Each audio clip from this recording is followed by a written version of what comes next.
राधा वल्लभ श्री हरिवंश बात करेंगे कुंभ स्नान की विधि के बारे में। यूं ही प्रयागराज में जाकर स्नान करके लौट आने से पूरा पुण्य फल प्राप्त नहीं होता। इतनी मेहनत करते हैं तो कुछ बातों का ध्यान रखना होता है, कुछ नियम करने होते हैं।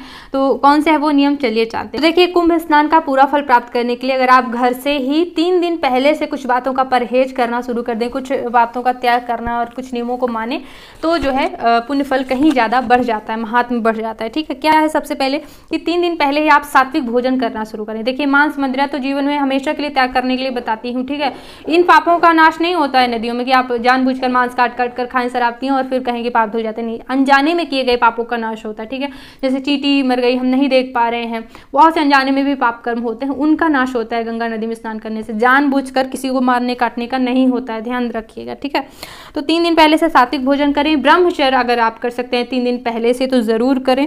और फिर जब आप कुंभ स्नान के लिए जाते हैं, सबसे पहले जिस होटल में या फिर जिस भी स्थान पे आप रुके हुए हैं, तो नित्य कर्म से निवृत्त हो जाएं। यानी कि शौच जाना है, बाथरूम जाना है आपको, जो भी, तो आप वो नित्य कर्म कर लें, मंजन वगैरह कर लें, फिर आप जाएं। ठीक है, ऐसा नहीं कि शौच करने के बाद आप हाथ नहीं धो रहे हैं, सीधे नदी में जाकर आप धोएं, ऐसा बिल्कुल मत करिएगा और पाप पड़ेगा। ठीक है, घर से ही हाथ वगैरह स्वच्छ करके जाना है और जो है मतलब अच्छी प्रकार से स्वच्छ होकर नित्य कर्म करके जाना है, मंजन वगैरह करके। फिर आप नदी में जब जाएंगे तो सबसे पहले प्रणाम करना है। देखिए, पूजनीय मानी जाती हैं गंगा माता, और वहाँ पे तो जो है संगम होता है, गंगा यमुना सरस्वती माता का संगम होता है। ठीक है, तो इसलिए प्रणाम अवश्य करना है, तीर्थों का बड़ा सम्मान किया जाता है। प्रणाम करने के बाद जब आप थोड़ा सा आगे बढ़ेंगे तो आचमन जरूर कर लेना है। सबसे पहले हिलने से पहले, नदी में घुसने से पहले जो है आप आचमन कर लेंगे। ठीक है, बड़ा जरूरी है, पूरी विधि बता रही हूँ, जैसा किया जाता है वैसे ही है, अपने से कुछ नहीं। तो उल्टे हाथ की मदद से सीधे हाथ में जल डालते हुए 3 बार जो है आप जल ग्रहण करेंगे, आचमन कर लेंगे, हाथ धो लेंगे।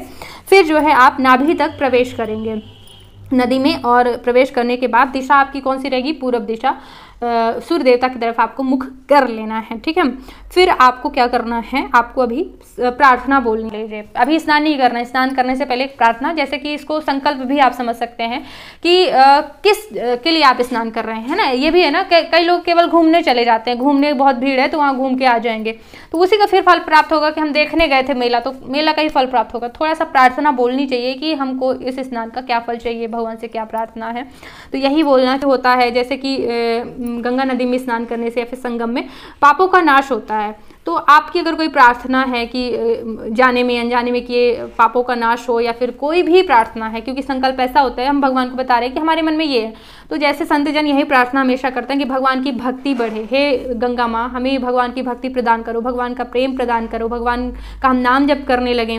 यहाँ पे बहुत संत जन आए हैं तो उनकी हमें कृपा प्रदान करो, भगवान से हमारा जो है और संयोग जो है सुदृढ़ करो।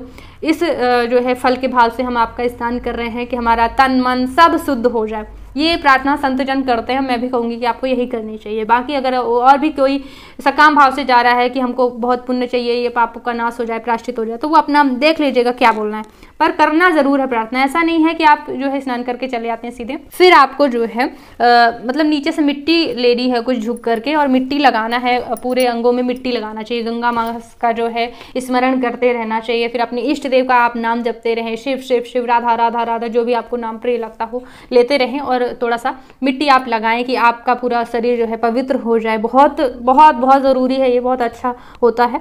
और फिर जो है मिट्टी लगाने के बाद फिर आपको अब डुबकी लगानी चाहिए। तो डुबकी आप कितनी बार लगाएंगे, 3, 5, 7, 11, 21, 101, जितनी आपकी सामर्थ्य हो उतनी बार जो है आप डुबकी लगा सकते हैं। पति पत्नी अगर साथ में गए हैं तो पति पत्नी साथ में ही अगर डुबकी लगाएं तो बहुत अच्छा होता है, उत्तम माना जाता है। हाथ पकड़कर भी आप दोनों डुबकी लगा सकते हैं। ठीक है, तो इस प्रकार से, क्योंकि कहते हैं कि कोई भी सत्कर्म जो है पति पत्नी दोनों को साथ मिलकर के ही करना चाहिए, तभी जो है पूरा पुण्य फल प्राप्त होता है। इसलिए पति पत्नी साथ में ही जो है डुबकी लगानी चाहिए। फिर जब आप डुबकी लगा करके बाहर आ जाते हैं तब आपको दान भी करना चाहिए। ये भी बहुत महत्वपूर्ण चीज़ है। ऐसा नहीं है कि आप सीधे चले आए, नहीं, दान भी करना चाहिए। ठीक है, तो वहाँ पे कोई भी आपको ब्राह्मण समझ में आए, कोई गरीब है वहाँ पे रहते हैं, तो भिखारी समझ के नहीं, आप भगवान की सेवा कर रहे हैं, वो भगवान के जन है, कोई भी भिखारी नहीं होता है। ठीक है, वो आपको अवसर दे रहे हैं पुण्य कमाने का, ये भी तो आप समझिए ना। तो आप उनको किसी को भी दान जरूर देना चाहिए। एक बात का ध्यान रखिएगा, भंडारा वगैरह हम लोग खा लेते हैं तो समझिए जिसका भंडारा खाया, हमने उन्हीं को अपना पुण्य दे के चले आए।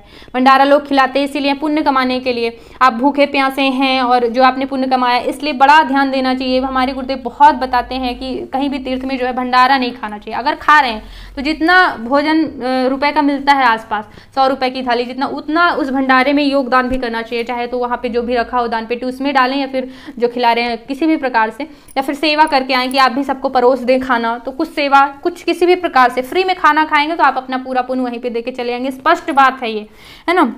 तो इस तरह से, क्योंकि गृहस्थ जो है वहाँ पुण्य कमाने जाते हैं, तो भंडारा करने वाले भी पुण्य कमा रहे हैं और आप जो है अपने पुण्य का दान करना हो तो कर दीजिए। लेकिन और जैसे कुंभ स्नान करने जाते तो वहाँ पर स्नान करने के बाद किसी मंदिर में जाकर के भगवान के दर्शन भी अवश्य करना चाहिए। सीधे नदी में जाकर स्नान करके नहीं आना चाहिए। कहीं आसपास जो भी, जैसे प्रयागराज में वहीं पास में हनुमान मंदिर है, लेटे हुए हनुमान जी हैं, नागवास मंदिर है, तो वहाँ ज़रूर भगवान के दर्शन करने से जो है पुण्यफल आपका पूरा हो जाता है, ठीक है, पूर्णता होती है एक तरह से कहें तो। इस तरह से बिना दर्शन करने नहीं आना चाहिए। और जैसे कि प्रयागराज में अगर हम पुण्य करते हैं, छोटा सा पुण्य करते हैं, नदियों में कोई जप करते हैं तो कई गुना फल प्राप्त होता है। नदियों के किनारे माला से आप जप करें या फिर दान, इसीलिए दानवान का महत्व होता है कि वहाँ पर ज़्यादा फल मिलता है। जैसे कि मान लीजिए आप जो घर में पुण्य करते हैं वो अगर आपने एक काम किया, अगर आप नदी में करते हैं तो आपको 10 बराबर का फल मिलेगा। ऐसे बहुत महत्व होता है तीर्थों का। तो वो ऐसे ही महत्व पाप का भी होता है कि आप किसी को धक्का दे रहे हैं तो आपने एक को धक्का दिया, 10 के बराबर का पाप आपको लगेगा। तो ये बड़ा ध्यान रखना है कि किसी को खरी खोटी सुना रहे हैं, किसी का आपने कोई स्थान ले लिया, आप किसी से जल्दबाजी में उसको कुछ नहीं करने दे रहे, आप मतलब पूरा व्यस्त हैं, सबको मौका, सबको ऐसा होना चाहिए, ठीक है। तो पाप नहीं करना। कुछ और चीज़ें जैसे कि अगर आपको कोई संत जन समझ में आए कि संत हैं, स्नान कर रहे हैं, तो आप संत के आगे होकर स्नान करेंगे, आगे खड़े होकर, पीछे नहीं, ठीक ना।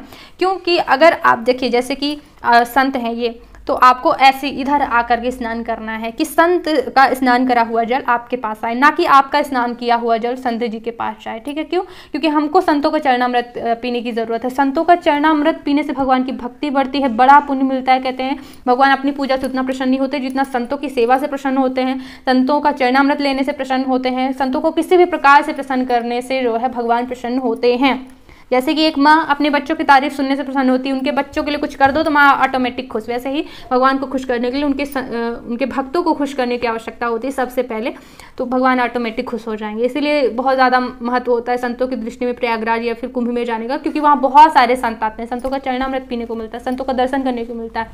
तो इसलिए जो है जब भी संत जो है स्नान कर रहे हो अगर, तो आप उनके आगे खड़े होकर के स्नान करेंगे ताकि उनके स्नान किया हुआ जल प्रसाद आपको मिले, ना कि आपका मिले, ठीक है। तो इस तरह थोड़ा सा कुछ छोटी छोटी बातें आप ध्यान रख सकते हैं। तो ये मैंने आपको कुंभ स्नान की कुछ विधि बताई। अगर वीडियो अच्छा लगा हो, कुछ और भी आपको जानकारी मन में हो, आप कमेंट कर सकते हैं, ताकि मैं त्योहार की वीडियो देती रहती हूँ। बेल आइकन पर प्रेस कर लीजिएगा ताकि महत्वपूर्ण वीडियो जब भी डालूँ आपके पास नोटिफिकेशन पहुँचे। इस वीडियो को देखने के लिए बहुत बहुत धन्यवाद। राधे राधे।